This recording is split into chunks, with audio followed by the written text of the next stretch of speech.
जी viewers, ये जो खातून मेरे साथ खड़ी है ये वो सफाक कातला है जिसने हिवस और याशी और लालच के लिए अपने खावंद को कत्ल करवाया और दो छोटे बच्चों का भी ख्याल नहीं किया। इसका नाम आमना है। मैं आपको इसकी जो रोजदाद है, जिस तरीके से इसने अपने खावंद को बेदर्दी से कत्ल करवाया है, वो सुनाने जा रहा हूँ। अपने खावंद को क्यों कत्ल करवाया तुमने? घर के मामला थी कुछ इस तरह के। क्या थे मामला और थे? सबका रवैया इस तरह का था। ऊंचा बोले, ज़रा थोड़ा सा लाउड बोले। घर के मामला खराब थे क्या ख़राब थे? और ना ही सबका रवैया ठीक था। सबसे क्या मुराद तुम्हारी? सबसे घर वालों से उसके। कितने साल हुए शादी को? 6 या 7 साल। अब पता चला कि 7 साल बाद उनका रवैया ठीक नहीं। जी, क्या रवैया ख़राब था? बस माँ बाप ने जहेज नहीं दिया हुआ था, इस वजह से तंग करते थे। किस तरीके से लेके गई तुम उसको अपने आशना के पास और कत्ल करवाया? दोस्त के घर जाना ये कहा था। किसके पास लेके गई? हसन के पास। फिर क्या हुआ? फिर हम घर पहुँचे और जाके कमरे में बैठे, तो उसके बाद मैं वॉशरूम में चली गई तो हसन ने फायर कर दिया। ये प्लानिंग कब की? ये फ़ोन पे कितने दिन पहले? 1.5 महीना पहले। उससे पहले तुमने उसे चूहे मारने वाली दवाई भी खिलाई? जी, फिर क्या हुआ? कुछ नहीं, तबीयत ख़राब हुई थी और फिर ठीक हो गए थे। उसको कत्ल करवाने की बजाय तुम उससे खुला भी ले सकती थी, जी, तो क्यों नहीं लिया? बताओ ना, क्यों नहीं खुला लिया? बस पता नहीं था। क्या पता नहीं था? कत्ल तो कर दिया तुमने, करवा दिया, और ये पता नहीं था? नहीं, क्या लालच क्या था? क्या प्लानिंग की थी हसन के साथ? कुछ नहीं, बस उस्मान को मारने की प्लानिंग की थी। क्या लगता था हसन तुम्हारा? कुछ भी नहीं। कुछ भी नहीं लगता था? फिर कैसे प्लानिंग कर दी, कैसे कत्ल करवा दिया उसको? फ्रेंड था। कब फ्रेंड बना? कितना पुराना बना? 1.5 महीना पहले। 1.5 महीना पहले। 1.5 महीना पहले। उस 1.5 महीने में तुमने प्लानिंग कर ली। एक दफ़ा पहले तुम उसको लेके गई, वो रास्ते से वापस आ गया, उसके बाद फिर तुम दोबारा ले गई उसको और फिर उसको कत्ल करवा दिया। जी, उसके बाद तुमने उस्मान के वालिदैन के ऊपर भी FIR करवाई तुम लोगों ने। उसका मुझे इल्म नहीं। जब तुम घर से भाग गई, उसके बाद कितने अरसे बाद तुम अपने घर वापस आ गई, उस्मान के घर, उसके वालिदैन के साथ रहती रही। उसके बाद तुम गायब हो गई। उसके बाद जब गायब हुई तो फिर तुम्हारे वालिदैन ने FIR करवाई तुम्हारे उस्मान के वालिदैन पर। तुम कहाँ गई थी? मैं गांव गई थी हसन के पास। उसके बाद तुम उसके साथ रहती रही? जी, उसके साथ जिस्मानी ताल्लुक़ भी कायम किया? जी, निकाह के बगैर? खामद को तुमने दबा दिया, उसके साथ जिस्मानी ताल्लुक़ कायम कर लिया? निकाह किया था पहले। पहले निकाह किया था? जी, वो हसन तो कहता है कि उससे पहले ही हमारा जिस्मानी ताल्लुक़ था। नहीं, प्लानिंग क्या थी तुम्हारी कि इस कत्ल को, जैसे तुम समझ रही थी कि छुप जाएगा, जो कि छुपना नहीं था, क्या प्लानिंग की थी उसके साथ? के घर लेकर जाएंगे तो उस्मान से हसन वो तो के घर- कत्ल कर दिया ना तुमने, पहले दिन ही कत्ल कर दिया। जी, उसके बाद की प्लानिंग क्या थी हसन के साथ? उसके बाद की कोई प्लानिंग नहीं थी।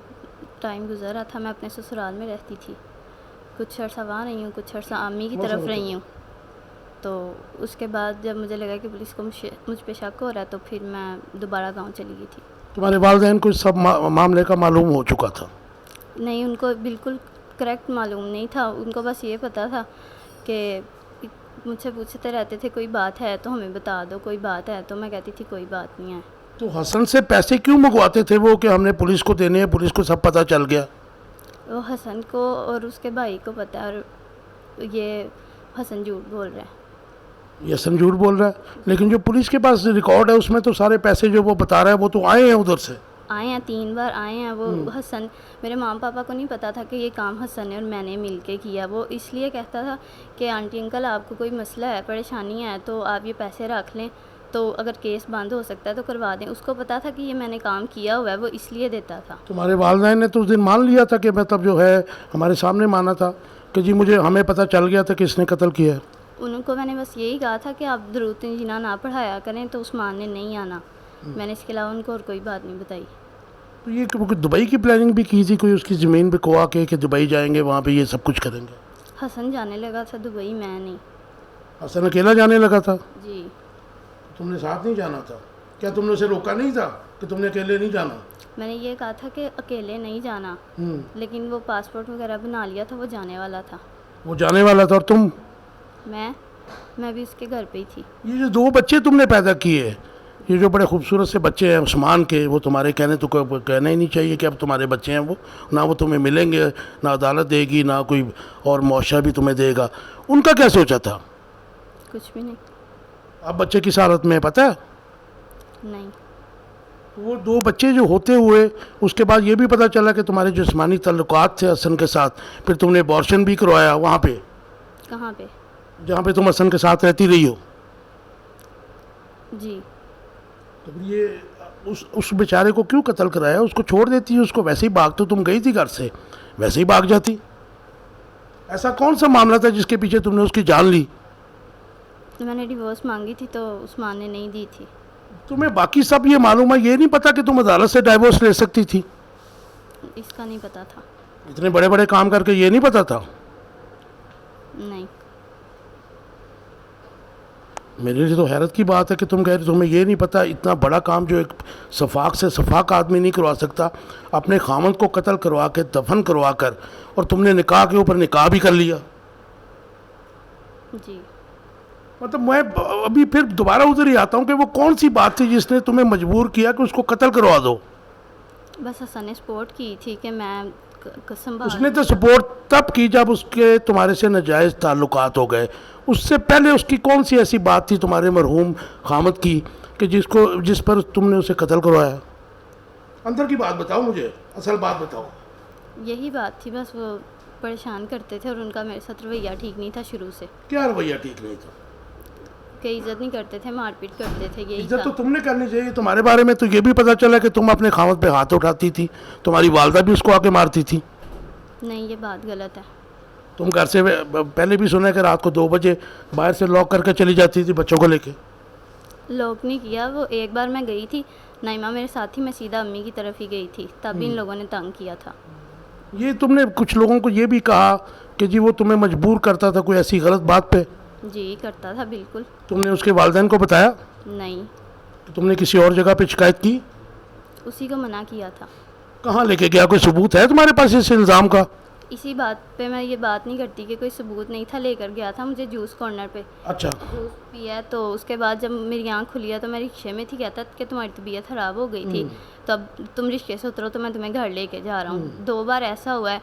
जब मैंने मना किया तो उसके बाद मेरी मामा के घर गया मेरे बगैर, फिर मेरी बहन पे भी गंदी नज़र रखता। नहीं, जूस पिया, तबीयत ख़राब हो गई तो इसका मतलब है कि तुम्हारे से गलत कोई काम करवाता था वो? जी। कैसे जी? बताया ना, कोई किसके साथ करवाया, कोई सबूत दो ना। सबूत नहीं है। तो ये इल्ज़ाम क्यों लगा रही हो उसको पे? तुमने अपनी अयाशी के लिए उसको कत्ल करवाया।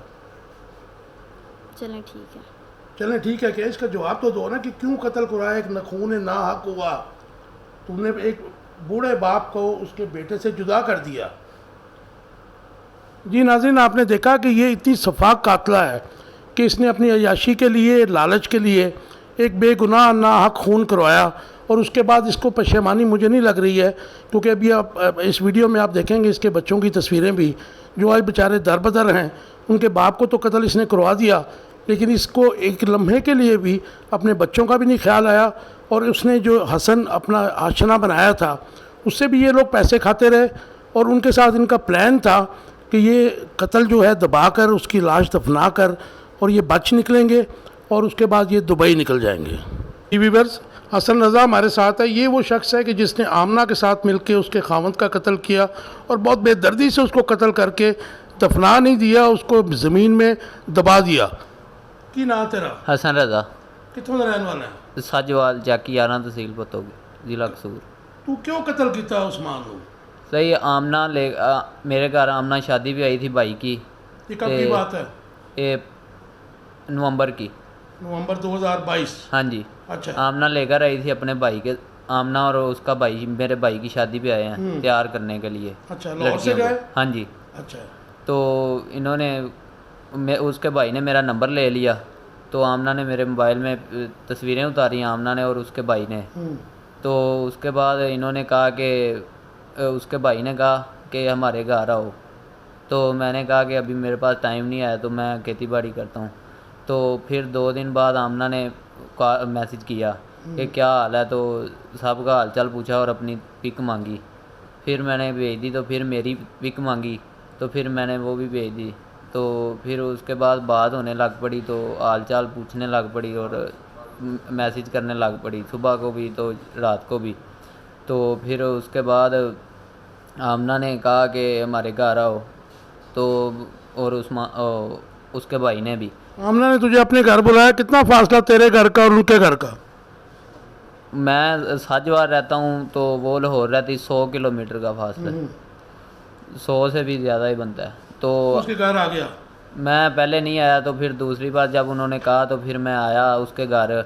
नाले से आमना लेकर गई है घर, उसका भाई नहीं था, उन्होंने बैठक में बैठाया, उसकी मामा ने पानी पूछा, तो फिर मैंने पानी पिया और फिर उसकी मामा ने कहा कि बाहर से खाना इसको खिला लाओ, बड़ी दूर से आया है। तो बाहर से खाना खिलाया और आमना, मैं घर आया हूँ तो आमना फिर उधर चली गई है अपने घर।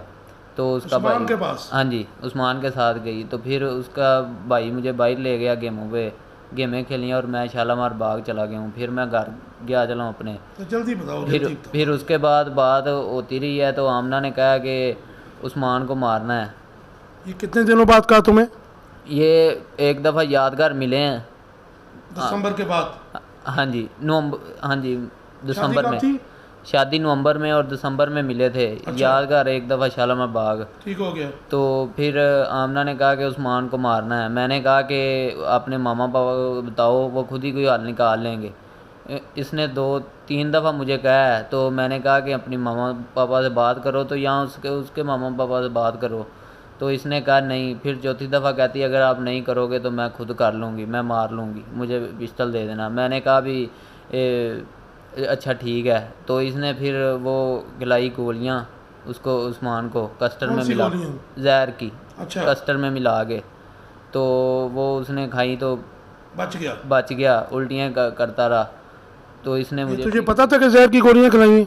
जी सर जी, मुझे इसने पिक भी सेंड की। तो उस्मान उल्टियाँ कर रहा था। तो फिर उसके बाद आमना लेकर आई है 6-7 तारीख को।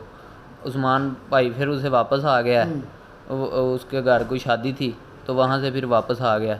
उसके बाद फिर दोबारा 15 तारीख को लेकर आई है। तो घर आके सोफ़े पे बैठे हैं, तो फिर आमना ने कहा कि बेड पे बैठ जाओ। बेड पे बैठे हैं, तो आमना पीछे वाशरूम में चली गई है। तो मैं आया हूँ, तो मैंने उसको पिस्टल दिया है। मैंने कहा पिस्टल कहाँ से लिया तूने? पिस्टल भाई का चुराया था। लाइसेंस था? ये नहीं मुझे पता भाई। तो मैंने उसको दिया है, मैंने कहा ये लो पकड़ो कर लो। तो उसे वो कांप रही, उसने कहा कि मेरे से नहीं होना, आप खुद ही कर दो। तो मैंने फिर कर दिया। तो फिर एक क्या कर दिया? फायर, तो फिर एक कहाँ लगा किया उसको? सर में एक किया, फिर दूसरा मिस हो गया, फिर एक किया। तो फिर उसके बाद आमना अंदर से आई है, उसने जल्दी चादर उसके सर पे लपेट दी है।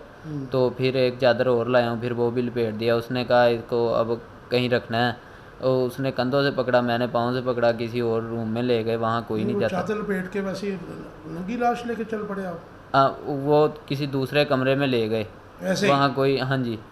तो फिर वहाँ जाके रख दिया। तो फिर ब्लड साफ़ करने लग पड़ी आमना तपड़ी से। सारा ब्लड साफ़ किया। तो फिर उसके बाद बोरे में सर वाली साइड पे बोरा लगाया, उस पाँव वाली साइड पे आमना साथ लगी रही, तो तोड़ा लगाया। तो फिर उसको सिलाई कर दिया आपस में। तो फिर ऊपर से ब्लड सारा साफ़ कर दिया। तो फिर मेरी अम्मी आ गई और भाई छोटा वो कहीं गए हुए थे। तो उन्होंने पूछा, आमना पर्दे के पीछे छुप गई उसी टाइम। तो उन्होंने पूछा कि ये बाइक किसकी है। मैंने कहा कोई फ्रेंड आया इधर से, काड़े से, बड़ी दूर से, तो इसने इधर को जाना था। बाइक उस्मान की थी? हाँ जी, बाइक उस्मान की थी। तो फिर वो अम्मी ने कहा कि यहाँ क्या गिरा है, क्लीन पे अंदर है। तो मैंने कहा बोतल गिरी है। तो फिर उसके बाद अम्मी वाशरूम में गई हैं, तो मैंने भाई को आमना को बुलाया और फिर आमना को बाईपास पे छोड़ गया। उसने पर्स उस्मान का निकाला था और मोबाइल भी उसने। तो वो फिर उसने कहा कि मैं खुद बाईपास पे छोड़ के तू वापस आ गया? हाँ जी, मैं वापस आ गया। अच्छा, फिर क्या किया? फिर वापस आ के तो फिर मैं वहाँ बैठा रहा। तो फिर आमना ने कहा कि उसको उस्मान को कहीं ठिकाने लगा दिया कि नहीं। मैंने कहा कि अभी ये बात तेरी फ़ोन पे हो रही व्हाट्सएप पे हो रही उससे? व्हाट्सएप पे। तो फिर मैंने कहा कि नहीं अभी। तो फिर उसने कहा कि उसे कहीं सेव कर। तो फिर मैंने चाचू के बेटे को फ़ोन किया अली को। तो फिर ये रात को आया तो फिर पीछे गड्ढा खोदा तो फिर वहाँ उस्मान को दबा दिया दोनों। 15 तारीख को ही? हाँ जी, हाँ जी, 15 तारीख को। हाँ जी, ये तुम्हारा कज़न है? हाँ जी, ये साथ था? हाँ जी, इसने दबाया। क्या नाम है तुम्हारा? अली अहमद। तूने इसके साथ उसको लाश को दफन किया? जी, क्या लालच दिया इसने तुझे? इसने लालच दिया भी अगर आपका कोई ऐसा काम होगा कोई लड़की का या कोई लड़ाई वगैरह का, मैं आपका साथ दूंगा। क्या तेरा को लड़की का चक्कर था तेरा?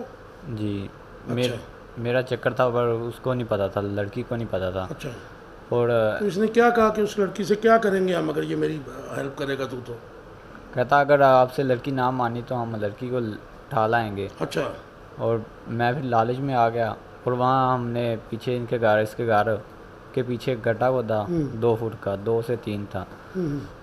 और मैंने फिर टांगों से पकड़ा, इसने ऊपर सर से पकड़ा, दोनों ले गए। हम पीछे वहाँ खड्डा खोदा हुआ था पहले ही हम दोनों ने, वहाँ रखा, ऊपर मिट्टी दे दी, दफना दिया।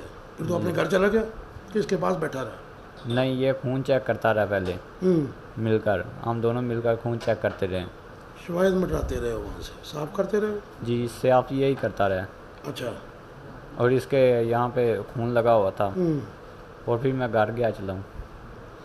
यार आमना घर आ गई उसके बाद? हाँ जी, फिर तेरे से रब्ता कब हुआ? मेरे से रब्ता होता रहा रात को 1 बजे, जब उसका आमना का उस्मान का अब्बू आया कमरे में तब भी रब्ता हुआ। उसने कहा कि मैंने उसको वो पूछ के गया है उस्मान का अब्बू के उस्मान का है। तो मैंने उसे कहा कि उस्मान अभी तक नहीं आया। तो फिर रब्ता होता रहा। आमना कितनी देर अपने ससुराल में रही कत्ल के बाद? कत्ल के बाद आमना रही है 15-20 दिन। जब आईजीओ पंजाब कॉल गई है और आमना भगवानपुरे तफ्तीश होती रही है, फिर आमना अपने घर चली गई है। आमना अपने घर चली गई है फिर। माँ के घर चली? हाँ जी।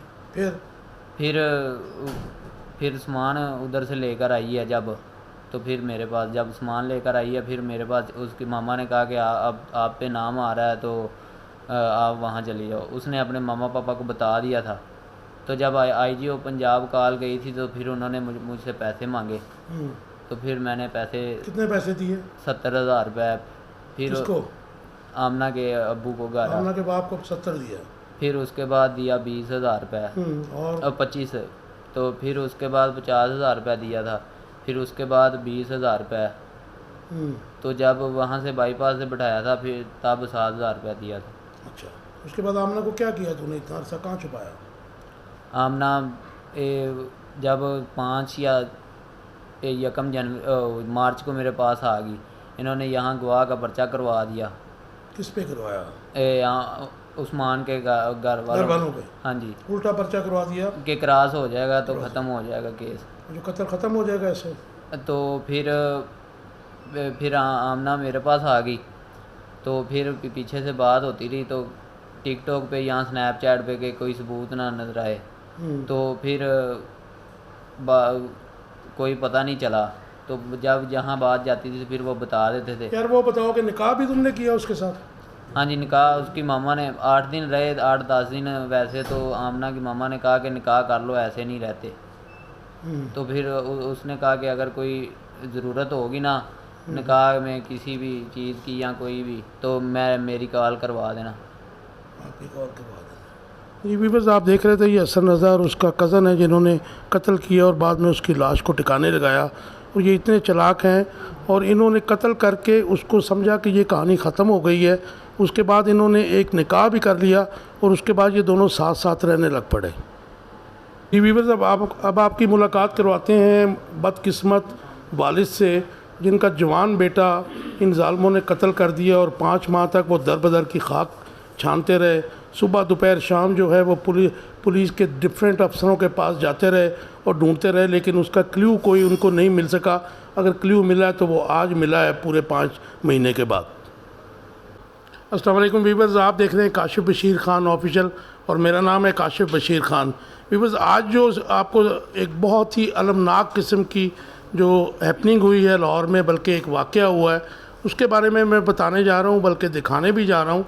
और ये एक खातून ने अपने खामंद को अपने आशना के साथ मिलकर 5 माह पहले 15 जनवरी 2023 को कत्ल करवा दिया था। और उसके बाद उसकी लाश जो है वो 5 महीने बाद CIA लाहौर की जो एंटी रैंसम यूनिट है उसने बड़ी ही मेहनत के बाद उसके अव्वल तो केस को ट्रेस करवाया और उसके बाद डेड बॉडी भी जो है रिकवर करवाई है। मेरे साथ इस वक्त जो है मोहम्मद अफजाल साहब हैं जो वालिद हैं मकतूल के। हम उनसे बात करते हैं, उसके बाद फिर सारा प्रोग्राम आपको दिखाएंगे जिसमें कातिल भी है, मकतूल जो उसकी बेगम है वो भी है और दूसरा उसका आशना भी है, और फिर पुलिस के हाई ऑफिशल्स की भी कुछ बातें हैं जो आपको सुनाते हैं। अफजाल साहब, जी सर। आपके बेटे की मतलब मुझे बताइए कि ये 15 जनवरी को गायब हुआ, तो ये क्या वाक़या हुआ? 15 जनवरी को 1 बजे घर से निकला है। मैं दोपहर को मैं नमाज के निकल, मैं क्या है अभी कहाँ जा रहे हो? मैंने कहा ये इन बच्चों को नानी घर छोड़ जाएँ, उधर ये इसकी बहन की सास फोटो की उसका ख़त्म है। अपनी बेगम के साथ? हाँ जी, बेगम बच्चे भी साथ थे? 2 बच्चे? 2 बच्चे साथ बेगम है। तो मैं कहा वापसी कब आई? कहते वापसी मैंने शाम को आ जाना है। अच्छा जी। तो वापस वो आए नहीं। अच्छा जी। रात कब? को 12 बजे इंतज़ार किया, 11 में इंतज़ार किया, नहीं आया। लेकिन कोई पता नहीं चला ये बेगम से कब आई है। इसने पहले आती थी तो बच्चे नीचे से आवाज़ दे, दादा अबू दरवाज़ा खोलो, लेकिन उसने किसी किस्म की आवाज़ नहीं आई। चाबी सिर्फ उस्मान के पास होती है, इसके पास चाबी नहीं है। घर की चाबी इसके पास नहीं है, इसको नहीं देता चाबी वो। अच्छा, इसको नहीं देता था? इसको चाबी नहीं ये देता। आमना जो आपकी बहू थी? हाँ, उसके पास चाबी नहीं होती, उसको देता भी नहीं है। इससे दरवाज़ा खोला, ऊपर आके लेट गई। मैंने इसका दरवाज़ा बिल्कुल आवाज़ नहीं आई। जालिया दरवाज़ा है, दूसरा दरवाज़ा, दोनों दरवाजे की आवाज़ आती है, हैंडल की आवाज़ आती है, लेकिन पता बच्चों की तक आवाज़ नहीं है। सब आपका बेटा वापस नहीं आया 1 बजे रात तक? आपकी बहू अपने बच्चों को लेके वापस आ गई रात को 1 बजे? लेटी हुई है, एक दाएं और एक बाएं बच्चा। मैं कभी आप आमना आ गई हो तो उस्मान किधर है? वो पता नहीं अबू कितने चला गया, उसका मोबाइल बंद जा रहा है। मैं कहा तू मुन्नू क्यों नहीं बताया भाई कि मैं आ गई हूँ? चुप है। मैं क्या अच्छा भी मैं कुछ थोड़ी परेशानी हुई कि नहीं हुई, लेकिन मैं लेट ही हूँ।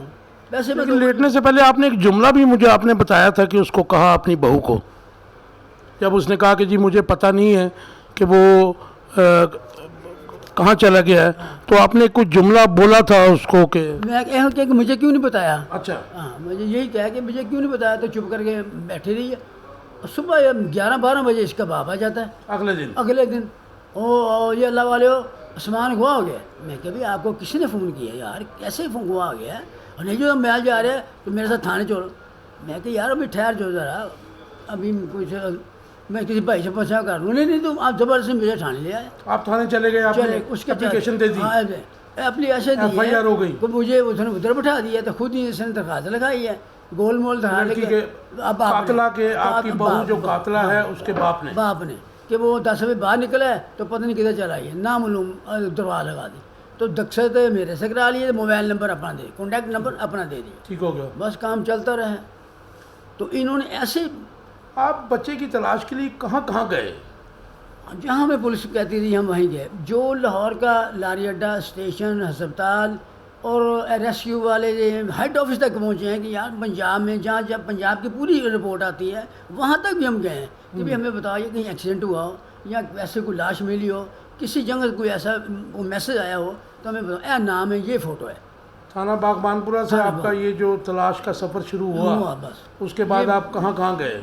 पत्तों की तक गए, फूल नगर गए, भाईपुर गए। मेरा मतलब कि पुलिस के जो अफसरान के पास गए, मैं वो आपसे पूछना चाह रहा हूँ। SHO गए हुए हैं और DSP पास गए हैं। ठीक है जी। कैंट उन्होंने हमें तसल्ली दी कि भाई आप फिक्र ना करो, तो आप 2-3 दिन इंतज़ार करो इंशाल्लाह। SP कैंट के पास भी गए इन्वेस्टिगेशन? हाँ जी। उसके बाद फिर आए SHO पास गए, DSP पास गए, IG पास गए, जी सखेरा साहब के पास भी गए, बिल्कुल गए, SSP अनुज के पास उसके पास ही गए हैं जी, बच्चा नहीं मिला। DSP का उनके पास ही गए हैं। सब ने सुनी हमारी, लेकिन कोई तहकीक में नहीं कोई पता चला। रोज़ाना कोई नया बहाना, रोज़ाना कोई न कभी नाका फार्म दे रहे हैं, देखो जी हमें वो पैसे नहीं दिए, ये इन्होंने ये नहीं किया, मैंने वो नहीं किया।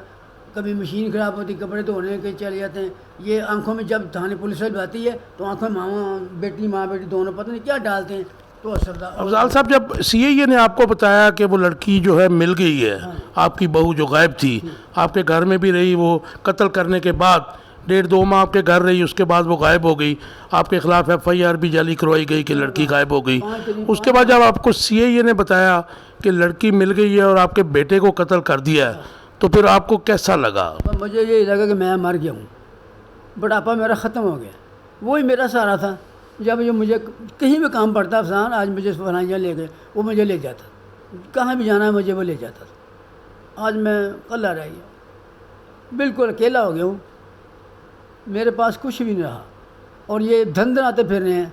मैं हाकिम आला से दरख्वास्त करता हूँ कि मेरी मदद की जाए और मुझे इंसाफ फराहम किया जाए ताकि मेरे बच्चे का कुछ अजाला हो सके, वो आखिर मेरी अच्छी हो जाएगी और इन ज़ालिमों को ज़बरदस्त सज़ा दी जाए ताकि इब्रतनाक सज़ा दें, ताकि देखने वालों को पता चले, इनको पता चले यह क्या हमने किया। अफजाल साहब, जब ये पकड़ी गई है आपकी जो बहू थी, अब थी ही कहूँगा मैं, तो उसके बाद उसके मामला बहुत ख़राब निकले हैं, उसके नाजायज़ ताल्लुकात, उसकी ये हमारे घर से कम 4 दफ़ा भागी है, पता नहीं किससे क्या भाग जाती है। सुबह ऐसा निकला, मैं नमाज़ पढ़ जाता हूँ, मैं जल्दी जाता हूँ, अज़ान भी देनी होती है, कुछ ऐलान भी करना होता है, वैसे ही मैं इशराक पढ़ के वापस आता हूँ। ये 1.5-2 घंटे का मेरा काम है। इस 2 घंटे में चुपके से निकलती है, सामान थका होता है सारे दिन का काम करके, चुपके निकल जाती है और नीचे वाली कुंडी भी खोलती है और उसकी वो नहीं आने देती, तो चाबी उसकी निकालती है तो चली जाती है। फिर 2 घंटे बाद पूरे देखा अबू को आने का वक्त हो गया तो घर आ जाती है। तो ये जितना अब ये सारा जो स्टोरी खुल रही है, जो CIA ने बड़ी मेहनत से ट्रेस की है, उसमें बज़ाहिर ये लालच भी नज़र आ रहा है, उसकी जो जिनसी ख्वाहिशात थी लामहदूद, वो भी नज़र आ रही हैं। तो क्या कोई लालच का मामला आपके साथ भी था? आपका कोई घर भी है मैंने सुना, तो उसके लिए भी इनका क्लेम था इस लड़की का कोई? वो बेटा वो ही उसको डील करता था और मेरी फाइल ये मकान की वो भी इसके दराज से निकली है। जब दराज तोड़ा, इसकी चाबी भी उसके पास थी दराज की, उसकी सेफ की चाबी इसके पास थी। इसने उसका 2,21,000 रुपया उसने मुझे बताया कि मैंने इसको आमना को चूड़ियाँ बना के देनी है, अबू जी मुझे इतने पैसे जमा हो गए हैं। ये उसके कत्ल होने से कितने दिन पहले की ये बात कोई है? 2-4 दिन पहले की बात। 2-4 दिन पहले की बात है। तो मैं क्या भी इन्हें पैसे तो मैंने फड़ा दे, नहीं मैंने ताला लगा दिया, तो मैंने इसको कूचूड़े मैंने, अच्छा वो ठीक हो गया। इसने चाबी लाई है, उसके बाद वो दराज की चाबी थी, वो उनसे दराज से पैसे निकाल लिए। जब पुलिस वालों ने, मैं कहा भी उसकी कोई निशान नहीं, कोई फ़ोटो स्टेट नहीं, कुछ शनाख्ती कार्ड वगैरह लाओ, ये हुंडे नया हुंडा लेकर दिया है 2,40,000 रुपया, जिसको उन्होंने कत्ल करने के बाद काट के सर फेंक दिया, गड़े में फेंक दिया, गड्ढे में फेंक दिया। वो मिला ही हमें, एक सिर्फ इंजन मिला। आपका बेटा ही ना रहा तो मोटरसाइकिल क्या करनी है? ख़त्म हुई बात, हमारा सब कुछ ख़त्म हो गया। और वो उसने आम के पहले निकाले पैसे। और एक ऐसी अजीब बात है कि जब ये हमारे घर 15 जनवरी को आई है कत्ल करने के बाद, ऐसे मुना जैसे इसने किया कुछ नहीं, और दूसरे दिन के वालदेन आ जाते। पूरा 1 महीना मुझे अजियत से इन्होंने गुजारने दिया है। सुबह 11-12 बजे आ जाते, रात को 11 बजे जाते हमारे घर से, और हमें रोज़ाना ये थ्रेट करते थे, अब आपका बंदोबस्त कर लेते, अपने हमायती बुलाओ, आपका बंदोबस्त कर लेते। रोज़ाना मुझे ये ऐसे दबाते डराते रहे ताकि ये दबे रहे और हमारा काम चलता रहे। अफजाल साहब, आपका एक बेटा बाहर मुल्क से बाहर काम करता है, एक आपकी बेटी है जो अपने घर में है, आप अकेले, आपकी जो वाइफ है उनकी भी डेथ हो गई है। अब ये जो 2 बच्चे हैं जो सफाक कातला ने, जिनका उसको कोई मलाल भी नहीं है कत्ल का, ना बच्चों से मोहब्बत नज़र आती है, उन बच्चों का फ्यूचर अब क्या करेंगे आप खुद भी, मतलब अल्लाह ताला आपकी ज़िंदगी करे, लेकिन आपकी उम्र ज़्यादा है। बस ये एक्स्ट्रा उम्र है, रिटायरमेंट के बाद एक्स्ट्रा अल्लाह जो देता है, हो सकता है इन बच्चों के लिए मुझे दी हो अल्लाह ने ज़िंदगी की, यार इनको संभालना है या मैं संभालूंगा, मैं उनकी अच्छी तबीयत जब तक मेरी ज़िंदगी, उसका मेरा बच्चा का वादा है कि मैं उनको संभाल लूँगा, उनकी देखभाल करूँगा, उनका अच्छा भी लिखाऊँगा, पढ़ाऊँगा भी, उनकी शादी भी मैं करेंगे इंशाल्लाह ताला। अच्छा, ये कातला आपके साथ 7 साल बतौर बहू रही, बिल्कुल। क्या आप तो जहाँ दीदा आदमी हैं, सारी ज़िंदगी भी आपने गुजारी, सरकारी नौकरी भी की, क्या आपको कभी नज़र नहीं आया इसमें जो सारी ख़राबियाँ थी, बल्कि ये ख़राबियाँ नहीं थी, मैं समझता हूँ कि ये औरत कहलाने की मुस्तहिक भी नहीं है? ये माँ बेटी ऐसी चलाक हैं जिसकी इंतहा को नहीं, और दोनों ये करप्ट 3 औरतें हैं, पता नहीं इतनी हमें साबित होने दिए नहीं। जब हमारे घर आती हैं, हमारे मामा आई है, इसकी बहू आई है, लेकिन इन्होंने मेरे घर आके मेरे बेटे को मार गया है। 2 ही माँ बेटे आए हैं, मियाँ बीवी आए हैं और उन्होंने मारा है। अफजाल साहब, मुझे पूछना तो नहीं चाहिए आपका ये सवाल, लेकिन आपका बेटा, जवान बेटा जो था, उसका कत्ल हो गया और कातला आपकी बहू थी, तो आपको ये क्या, मतलब आपके इस वक्त दिमाग में क्या चल रहा है? आपके मतलब ज़ाहिर है कि कुछ ख्यालात होते हैं कि जो कि आम जिस पे गुजर रही होती है वो वही बता सकता है, कोई दूसरा नहीं बता सकता। मैं तो मैं अल्लाह से ही दुआ करता हूँ इनको सख्त सख्त सज़ा दी जाए और कैफे किरदार तक पहुँचाया जाए, ताकि देखने वालों को इबरनाक पता लग जाए ये लोग जिन्होंने ये काम किया है, ये उनकी ये हालत हुई है। मैं तो अल्लाह से यही दुआ करता हूँ, जब मेरे घर आता है मैं यही दुआ, या अल्लाह मैं इनकी मेरी हर जगह पर इन्होंने दरख्वास्त दी है, ज़रा कुछ चीज़ मेरे खिलाफ दरख्वास्त दे दी, जहाँ चीज़ मैंने आज तक ही नहीं खाया, मेरे घर से सब कुछ ले गए। ये रात को बांधी थी और सीढ़ी में रख दी छुपा के, और कौन आता था कौन नहीं आता ये मुझे पता, किसी के जाती भागती किसी के भागती। 2-3 दफ़ा तो हम रशीद है भगतपुर में, उससे हमने फैसला कराया, जमीला कौंसल है वहाँ मर गए हैं, उन्होंने इनकी सुलह करवाई। इसने अपनी नस काट के अपने हस्बैंड को भी तो हाँ वो जो अरेस्ट करा दिया। हाँ ये हस्बैंड घर बैठा हुआ है, तो मैंने उसको मना किया कि इनके घर ना जाना, लेकिन वो 9 तारीख को 26 तारीख को मुहर्रम की 26 तारीख को 21 में मुहर्रम के दिन ये इन्होंने बच्चे दिखाने चला गया इतवार को 26 तारीख को, और इन्होंने बच्चे मुझे नहीं बताया, बच्चे इन्हें अंदर भेजे हैं, उन्होंने माँ से मिले हैं और बाहर आ गए, ये बच्चे ले घर आ गए। 29 तारीख को जुमेरात या बुधवार दिन इन्होंने ब्लेड मारा, इसकी माँ ने मारा, इसके बाप ने मारा इसकी कलाई पर, और उन्होंने जाके मेडिकल रिपोर्ट कराई है, पेपर बनाया उसको पैसा दे के नवाज शरीफ अस्पताल से, और वो उसको टेलीफोन आया पुलिस से कि जी आओ जी आप अपनी बेबी से लड़ के गए हो। उन्होंने कहा मैं तो इधर आया ही नहीं, उन्होंने कहा नहीं तुम आए हो। जब हम थाने पहुँचे जो बेटी और बाप दोनों उधर मौजूद थे। अफजाल साहब, अब ये ज़ाहिर है कि हो गया सारा कुछ, बड़ा दुख अमेज़ सारा कुछ हुआ, और इसमें ज़ाहिर है कि सबक भी है उन लोगों के लिए कि जो सब कुछ देखते हुए अपनी आंखें बंद रखते हैं। अपने ख़वातीन का ख्याल रखना चाहिए, अपने बच्चों का ख्याल रखना चाहिए। लास्ट मेरा आपसे क्वेश्चन है कि आप एक तकरीबन 1 माह पहले आपकी इन्वेस्टिगेशन CIA के पास आई, उससे पहले तो मुझे पता है क्योंकि मैं इस केस में शुरू दिन से आपके साथ था, क्योंकि आप, लेकिन आप नाला थे, पुलिस से खुश नहीं थे, नाला इन द सेंस कि आपका बेटा जब तक नहीं मिलना था। लेकिन आप कैसे देखते हैं कि CIA की इस टीम ने हेडेड बाय मियाँ तकीर अंजुम तकीर साहब सब बहुत काम किया, दिन रात इन्होंने अनथक मेहनत की है, उस मेहनत में हमें बहुत खुशी, मैं मुबारकबाद पेश करता हूँ इनकी टीम को भी, और तकीर अंजुम साहब को भी, और बिनियामीन साहब को भी, और इंस्पेक्टर आतिफ साहब को भी। अल्लाह ताला इनके दर्जात बंद करे और इनकी ज़िंदगी में आसानियाँ पैदा करें। मैं दुआ अल्लाह ताला आपका करम आपके शामिल हाल रहे। बस ये वो स्टोरी है कि जो मैंने आपको सुनाई, और इसके क्योंकि मैं इसका यानी शायद इसलिए भी हूँ कि 15 जनवरी से इस केस को मैं परसू भी करता रहा, क्योंकि अफजाल साहब जो मेरे नेक्स्ट डोर नेबर हैं, उनके ये ब्रदर इन लॉ भी हैं, और मेरे ज़ाहिर है कि उनके साथ भाइयों वाले ताल्लुक़ है। इसके लिए हमने हर दर खटखटाया, हर हाई ऑफिशल्स को अप्रोच किया, लेकिन वो बच्चा नहीं मिलना था, क्योंकि वो पहले दिन कत्ल हो गया था, लेकिन उसका सुराग भी नहीं मिल रहा था। और इसमें जो CIA की टीम ने काम किया वो दैट इज़ रियली रिमार्केबल, और उसके लिए हमें उनको अप्रिशिएट भी करना चाहिए। और सब जो दुखनाक जो बात हुई है वो एक जवान लड़का ही कहूँगा, 32 साल उसकी एज थी, उसको धोखे से खून नाहक हुआ, और जो है उसकी कातला को आपने अभी सुना कि वो कितनी सेटिस्फाइड है। इट शोज़ कि वो ज़ाहिर है कि वो एक प्रोफेशनल है। और ऐसी औरतों से अल्लाह ताला जो है हर घर को, हर घराने को, हर फैमिली को महफूज रखे। मेरे साथ हैं DSP CIA मियाँ अंजुम तकीर साहब। क्रेडिट गोज़ टू हिम कि इन्होंने सारा जो केस है इसको ट्रेस किया है, जो कि बहुत पुराना केस था। 15 जनवरी से ये केस चल रहा था, और लाहौर पुलिस के तमाम भी जो मैं समझता हूँ कि सारे आला अफसरान और छोटे अफसरान भी इसमें नाकाम हो चुके थे। 1.5 माह पहले जब इनके पास इन्वेस्टिगेशन चेंज होकर आई, उसके बाद इन्होंने with in I think 30 days या मे बी 25 डेज़ इस केस को ट्रेस भी कर लिया, और मुलजमान को भी पकड़ लिया, और डेड बॉडी भी रिकवर कर ली आज से 2 दिन पहले।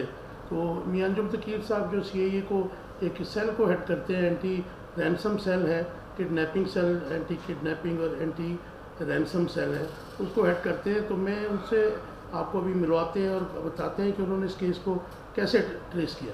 मियाँ साहब, आपने इस केस को कैसे ट्रेस किया, क्योंकि ये तो 5 महीने से पंजाब पुलिस के लिए मुहिमा बना हुआ था। जी बिस्मिल्लाहिर्रहमानिर्रहीम। ये इस तरह हुआ जी कि जैसे कि आपको पता तो चल गया सारी तफसील का कि ये 15 जनवरी को भगवानपुरा में एक पर्चा दर्ज होता है। उस्मान नामी जो लड़का है वो गुम हो जाता है, उसका अगवा का एक पर्चा दर्ज होता है मुकदमा, और उस पर मकामी पुलिस काफ़ी काम करती है, तलाश करती है, लेकिन 1.5-2 माह वो बंदा नहीं मिलता। 2 माह के बाद एक अजीब वाक़या होता है कि जो उसकी बीवी है वो भी गुम हो जाती है, आमना।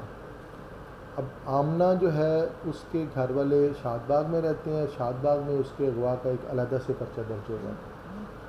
तो 2 जगहों पे FIR दर्ज हो जाती हैं, एक जगह पे उस्मान की और एक जगह पे आमना की। दोनों मियाँ बीवी की जो है वो हो गई जी, दोनों में हम डिफरेंट पुलिस स्टेशन। दोनों मकामी जो पुलिस है इसमें कोशिश कर रही होती है, और दोनों की तरफ से एक दूसरे पे इल्ज़ाम ज़्यादा लगाया जाता है। तो ये केस काफ़ी हाईलाइट हुआ, और ये केसेस जो है ये तफ्तीश ट्रांसफ़र हुई और CIA के पास आ, क्योंकि हम अगवा के मामला, अगवा बराए तावान के मामला को ज़्यादा देखते हैं, तो वो हमारे पास सीनियर अफसरान ने भिजवा दी। हमारे पास जब तफ्तीश आई तो हमने उनके डाटे वगैरह कलेक्ट करने की कोशिश की, तो हमें पता चला कि वो खातून भी और मुख्तलिफ उनके जो रिश्तेदार हैं वो सारे व्हाट्सएप पे बात करते हैं, ज़्यादातर व्हाट्सएप इस्तेमाल करते हैं, जो थोड़ा मुश्किल होता है हमारे लिए। ये एक बुनियादी सवाल मैं पूछ रहा हूँ कि जैसे कि एक आम परसेप्शन है कि जो व्हाट्सएप पे बात करते हैं ये पकड़ना इनको मुश्किल होता है, कि आपके पास टेक्नोलॉजी अभी आ गई है कि व्हाट्सएप से भी आप इनको ट्रेस कर सकें? नहीं, अभी मुकम्मल नहीं आई, इस पर थोड़ा बहुत हम काम कर सकते हैं, लेकिन अभी मुकम्मल तौर पे पूरी डिटेल उसकी नहीं हमें मिलती। तो उसमें फिर उसकी हमने, क्योंकि वाक़या था 5 माह पुराना, हम उससे कोई 1 साल से ज़्यादा पीछे चले गए।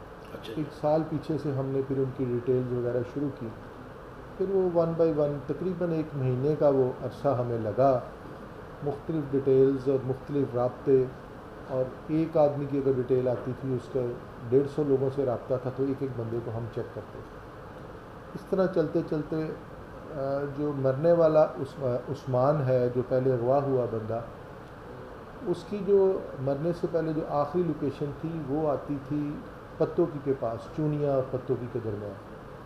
तो हमने वहाँ पे भी कोशिश की, वहाँ गए, वहाँ पे टावर की लोकेशन थी, आगे कुछ समझ नहीं आ रही थी। फिर वहाँ पे कुछ मैनुअल सोर्सेज पैदा किए, 2-3 गांव थे, उन गांव के लोगों से रब्ते किए, वहाँ से पता करवाया। इस तरह करते कराते तकरीबन 1 माह के बाद हम एक जगह पे पहुँचे, वहाँ से हमें वो जो आमना अगवा हुई थी बीवी वो मिल गई। अच्छा, आपको मिल गई? मिल गई। जब हमने उसकी डिटेल्स और उसके रब्ते और उससे जब इन्वेस्टिगेट किया और मैनुअली वहाँ से जो इन्फॉर्मेशन कलेक्ट हुई वो सारी इकट्ठी करके जब हम उसके साथ बैठे, तो फिर उसने बताया कि मैंने अपने खाविंद उस्मान को 5 माह पहले कत्ल कर दिया।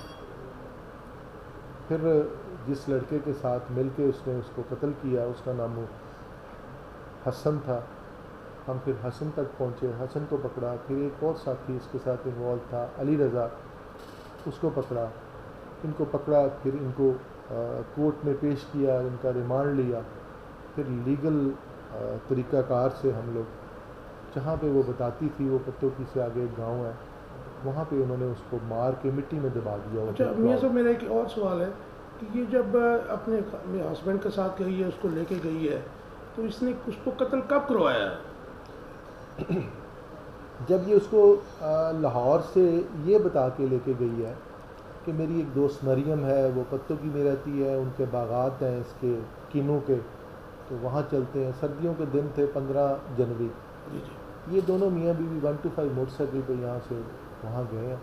वहाँ पे हसन का वो घर था, हसन के घर में गए। हसन अकेला था घर में, तो उसने बताया कि जी मेरी दोस्त का ये भाई है, आप बैठे पानी वगैरह पिए, तो मैं अपने दोस्त से मिल लूँ।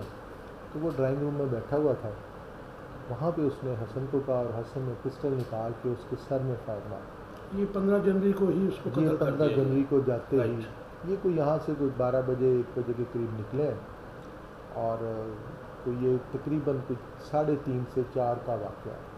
3:30 से 4 बजे इन्होंने उसको फायर मारा, फिर उसके सर पे लगा, फिर इन्होंने उसके कपड़े लपेटे, फिर उनको उस मरने वाले को इन्होंने मुख्तलिफ़ बोरियों में डाल के और उसको सी दिया, फिर एक कमरे में रख दिया। फिर लड़की वापस आ गई, फिर उसका एक कज़न साथ मिला लड़के का, हसन का। उन दोनों ने रात के अंधेरे में अपने घर की बैक साइड पे खाली प्लॉट था, 7 खेत थे, उस खाली प्लॉट में मिट्टी खोद के गड़ा बना के उसमें इन्होंने उस मरने वाले उस्मान को डाल के ऊपर मिट्टी डाल के उसको लेवल कर दी। उसके बाद लड़की वापस पहले ही दिन में ही आ गई थी। फिर वो ड्रामा करती रही, उसको ढूंढती रही। साथ इन्होंने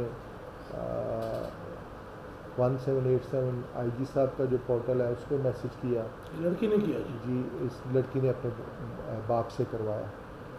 तो वहाँ से जब वहाँ पे कोई कंप्लेंट जाती है तो आईजी साहब उसको पर्सनली भी चेक कर लेते हैं। यानी अगर 100 कॉल्स आई हैं तो 100 में से 5, 6, 10 आईजी साहब खुद नंबर मिला के खुद उससे बात करके पूछते हैं कि आपने ये कॉल की थी और उसकी कॉल के बाद हमने मुतल्लिका ऑफिसर को इस पे काम करने के लिए कहा है और आपका काम हुआ है या नहीं हुआ और कहाँ पहुँचा, इसको इंक्वायरी की जाती है। इस पे बड़ा सीरियस एक्शन लेते हैं आईजी साहब। और बड़ा उस पर वैसे तो रूटीन में भी फ्री रजिस्ट्रेशन का उन्होंने कहा हुआ है। और वो लाहौर में कम से कम मुझे पता है, वैसे तो पूरे पंजाब में ये चल रहा है कि फ्री रजिस्ट्रेशन है।